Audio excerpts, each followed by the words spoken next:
Environment Cabinet Secretary Soipan Tuya says logging has been permitted in commercial forests only, even as environmentalists question the move on grounds that the recommendations of the 2018 Task Force report on forest resources and logging have not been sufficiently implemented.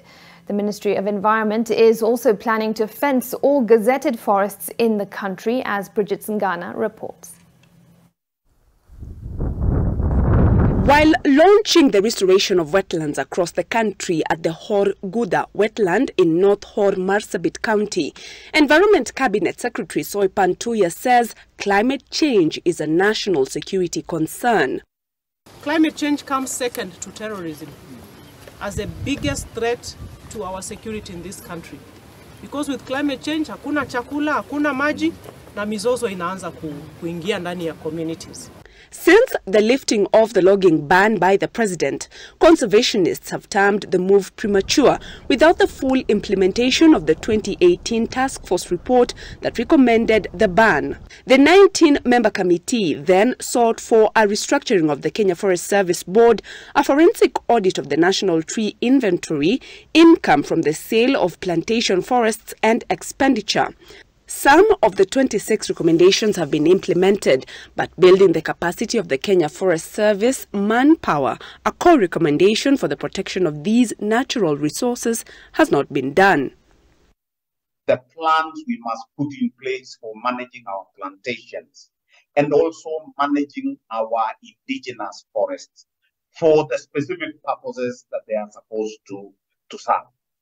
And a very good example is countries like Sweden and Finland, who are generating sufficient, or rather most of their income is actually generated from forestry. This is a national matter. This is public resource. We must be able to remove corruption from this point and time.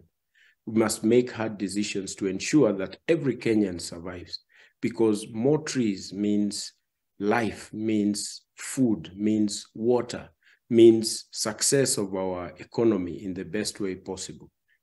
However, the ministry says it has since begun the recruitment of forest scouts. We intend to do up to 100,000 young people in the country to help us slowly restore back the extension services that we need to have around forest conservation and ecosystem restoration. Conservationists saying that Kenya needs to upscale its forest cover to allow for a sustainable timber industry that will not compromise on the gains the country has made in improving its tree cover from 5.9% in 2018 to 12.1% by 2021. The president recently provided some direction that we will not be importing any furniture moving forward. Where will that timber come? It must come from good management of our plantation forests. The solution of the hardship that we are going through today on cost of living can easily be sorted through the green sector, through the forest that we have, in a way that is mind-boggling. It will ease the pressure from the presidency. In a letter to newsrooms, the Kenya Forest Working Group and the East Africa Wildlife Society say the government should also make public where the proceeds of forest management practices such as logging would go, considering the Forest Conservation and Management Fund is yet to be established as per Section 27 of the Forest Conservation and Management Act of 2016. Kenya is on a mission to achieve 30% tree cover in the next 10 years. However, environmentalists deem the lifting of the logging ban as counterproductive. Bridget Singana, NTV, Nakuru.